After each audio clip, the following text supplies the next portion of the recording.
नमस्कार, नवीन न्यूज में आपका स्वागत है। बिहार की राजनीति में राज्यसभा चुनाव की गूंज अभी पूरी तरह थमी भी नहीं थी कि अब विधान परिषद चुनाव ने सियासी गलियारों में नई गर्मी पैदा कर दी है। जून 26 में होने वाले इस चुनाव में कुल 11 सीटें दांव पर होगी, जिनमें 9 सदस्यों का कार्यकाल समाप्त हो रहा है, जबकि 2 सीटें इस्तीफों के कारण पहले से ही खाली है। जैसे जैसे तारीख नज़दीक आ रही है, पटना से दिल्ली तक राजनीतिक दलों में जोड़ तोड़ और रणनीति का खेल तेज हो गया है। इस बार समीकरणों में एनडीए काफ़ी मजबूत स्थिति में नजर आ रहा है। आंकड़ों के गणित के अनुसार 11 में से करीब 10 सीटें एनडीए के खाते में जाने की संभावना जताई जा रही है। यही वजह है कि गठबंधन के भीतर फिलहाल एक तरह का कॉन्फिडेंस मोड देखा जा रहा है। मुख्यमंत्री नीतीश कुमार के नेतृत्व में जनता दल यूनाइटेड और भारतीय जनता पार्टी मिलकर सीटों के बंटवारे को अंतिम रूप देने की तैयारी में है। हालांकि सबसे दिलचस्प पहलू यह है कि इस बार छोटे सहयोगी दलों की भूमिका भी अहम हो गई है। पटना जंक्शन को अमृत भारत योजना के तहत आधुनिक स्वरूप देने के लिए सर्कुलेटिंग एरिया के पुनर्विकास का मास्टर प्लान तैयार कर लिया गया है। इस योजना के तहत करीब 1.70 लाख वर्ग फीट में एक विशाल और अत्याधुनिक परिसर विकसित किया जाएगा। इस मेगा प्रोजेक्ट का सबसे बड़ा आकर्षण दूध मार्केट से लेकर जीपीओ गोलंबर तक बनने वाले आधुनिक पार्किंग होगी, जहां एक साथ 6000 गाड़ियां खड़ी की जा सकेगी। नई व्यवस्था लागू होने के बाद पटना जंक्शन पर लगने वाले ट्रैफिक जाम से यात्रियों को बड़ी राहत मिलेगी। रेलवे के प्लान के अनुसार अब जंक्शन पर प्रवेश के 2 रास्ते होंगे। एक मौजूदा मार्ग महावीर मंदिर की ओर से और दूसरा जीपीओ गोलंबर की ओर से सीधे स्टेशन परिसर में खुलेगा। इससे पूर्व और पश्चिम दिशा से आने वाले यात्रियों को लंबा चक्कर नहीं लगाना पड़ेगा। ट्रैफिक का दबाव बढ़ने से महावीर मंदिर के सामने की सड़क पर भी भीड़ कम होगी और लंबे समय तक लगने वाले जाम से अस्थायी निजात मिलने की उम्मीद है। अप्रैल से लागू हुए ठोस अपशिष्ट प्रबंधन नियम 2026 की शुरुआत शहर में फीकी नजर आई। कागजों पर सख्त नियम और दावों के बावजूद जमीनी हकीकत कुछ और ही दिखी। नगर निगम की आधी अधूरी तैयारियों के कारण पहले दिन ही व्यवस्था चरमराती दिखी। नए नियमों के तहत स्रोत स्तर पर ही कचरों को 4 अलग अलग श्रेणियों गीला, सूखा, सैनिटरी और विशेष देखभाल वाला कचरा में पृथक करना अनिवार्य किया गया है। इसके संग्रहण के लिए कचरा उठाने वाले क्लोज टिपर वाहनों को 2 अतिरिक्त बॉक्स लगाने का दावा किया गया था, ताकि सैनिटरी और विशेष देखभाल वाले कचरों को अलग से रखा जा सके। शहर के कई इलाकों में इसकी पड़ताल की गई तो दावे हवाई साबित हुए। कुर्जी, राजीव नगर, सीडीए कॉलोनी, सैदपुर के साथ पटना सिटी के चौक, सब्जी बाजार, लंगूर गली में किसी भी क्लोज टिपर वाहन में अतिरिक्त बॉक्स नहीं दिखे। सभी क्लोज टिपर वाहनों से पुराने ढर्रे पर ही 2 तरह के कचरे का उठाव किया जा रहा था। बता दें कि शहर में प्रतिदिन निकलने वाले करीब 1100 टन कचरे का 4 श्रेणियों में पृथक्करण किया जाना है। इसमें लगभग 60% गीला, 40% सूखा कचरा शामिल है। इसके अतिरिक्त सैनिटरी कचरे की हिस्सेदारी करीब 1% तथा विशेष देखभाल श्रेणी के कचरे की मात्रा 0.5 से 1.5% के बीच आंकी गई है, जिसे सूखे कचरे की श्रेणी में ही शामिल किया जाता है।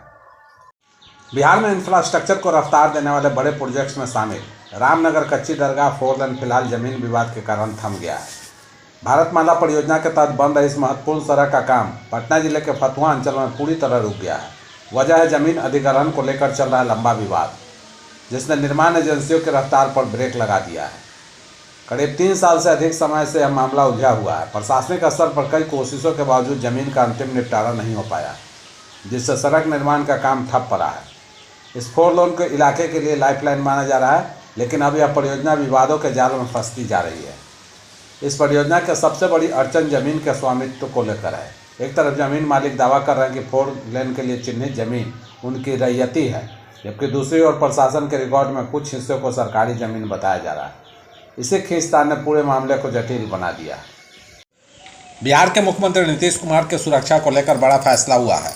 मुख्यमंत्री पद से इस्तीफे के बाद नीतीश कुमार को Z+ कैटेगरी की सुरक्षा मिलेगी। बिहार सरकार के गृह विभाग ने इस संबंध में अधिसूचना जारी की है।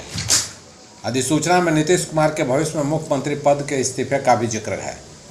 नीतीश कुमार को फिलहाल मुख्यमंत्री होने के नाते SSG की सुरक्षा मिलने वाली है। इस आदेश से स्पष्ट हो गया कि नीतीश कुमार जल्द ही मुख्यमंत्री पद से इस्तीफा देंगे। पुलिस महानिदेशक के नाम लिखे गए पत्र में कहा गया कि बिहार स्पेशल सिक्योरिटी एक्ट 2000 के तहत नीतीश कुमार को सुरक्षा दी जाएगी। नीतीश मौजूदा वक्त में राज्यसभा के लिए निर्वाचित हुए हैं और आने वाले वक्त में बिहार विधान परिषद की सदस्यता व मुख्यमंत्री पद से त्याग पत्र देकर राज्यसभा की सदस्यता ग्रहण करेंगे। वित्तीय वर्ष 25-26 में राज्य के निबंधन विभाग ने राजस्व संग्रह के क्षेत्र में उल्लेखनीय उपलब्धि हासिल की है। विभाग ने निर्धारित लक्ष्य 8250 करोड़ रुपए के विरुद्ध 8403.46 करोड़ रुपए की प्राप्ति दर्ज की, जो लक्ष्य का 101.86% है। पिछले वित्तीय वर्ष 24-25 में 7500 करोड़ रुपए के लक्ष्य के मुकाबले 7648.88 करोड़ रुपए की प्राप्ति 101.98% हुई थी। इस प्रकार चालू वित्तीय वर्ष में राजस्व संग्रह में 754.58 करोड़ रुपए यानी 9.86% की वृद्धि दर्ज की गई है। राज्य में सर्वाधिक राजस्व संग्रह करने वाले शीर्ष 5 जिलों में पटना प्रथम स्थान पर रहा, जहां कुल 1,28,367 दस्तावेजों का निबंधन हुआ और 1361.38 करोड़ रुपए के लक्ष्य के विरुद्ध 1506.15 करोड़ रुपए का राजस्व संग्रहण हुआ। एक और राज्य सरकार सामूहिक अवकाश सह हड़ताल पर चल रहे राजस्व सेवा के अधिकारियों को सख्त कार्रवाई की चेतावनी दी है। वहीं दूसरी ओर बिहार राजस्व सेवा के अधिकारी पीछे हटने को तैयार नहीं है। इधर अधिकारियों के सामूहिक अवकाश से दाखिल खारिज समेत जमीन संबंधित आम लोगों का कार्य प्रभावित हो रहा है। अपनी मांगों को लेकर सामूहिक अवकाश सह हड़ताल पर चल रहे करीब 700 पदाधिकारी गायघाट स्थित केल 7 सभागार में जुटे और आंदोलन को और तेज करने का ऐलान किया। प्रदेश के विभिन्न जिलों से पहुंचे महिला पुरुष अधिकारियों ने भूमि सुधार उपसमाहर्ता समेत पदोन्नति के अन्य पदों पर अपनी पदस्थापना की मांग दोहराई। बिहार राजस्व सेवा महासंघ संयुक्त मोर्चा के बैनर तले आयोजित सभा में वक्ताओं ने कहा कि उच्च न्यायालय भी उनकी पदस्थापना को उचित ठहरा चुका है। इसके बावजूद मंत्रिपरिषद द्वारा DCLR पद को राजस्व सेवा से हटाकर सामान्य प्रशासन विभाग के अधीन करना न्याय संगत नहीं है। बिहार पुलिस के लिए वर्ष 2026 एक ऐतिहासिक उपलब्धि लेकर आई है। देश के सर्वोच्च संवैधानिक सम्मान में शामिल राष्ट्रपति पुलिस ध्वज सम्मान इस वर्ष बिहार पुलिस को प्रदान किया जाएगा। गृह मंत्रालय पुलिस विभाग द्वारा जारी आधिकारिक पत्र के अनुसार महामहिम राष्ट्रपति ने बिहार पुलिस को इस प्रतिष्ठित सम्मान से अलंकृत करने का प्रस्ताव दिया है। यह सम्मान किसी भी पुलिस बल को उसकी उत्कृष्ट सेवा, साहस, अनुशासन और कर्तव्य निष्ठा का सर्वोच्च प्रतीक माना जाता है। घोषणा के साथ ही पूरे राज्य में गर्व और उत्साह का माहौल बना है।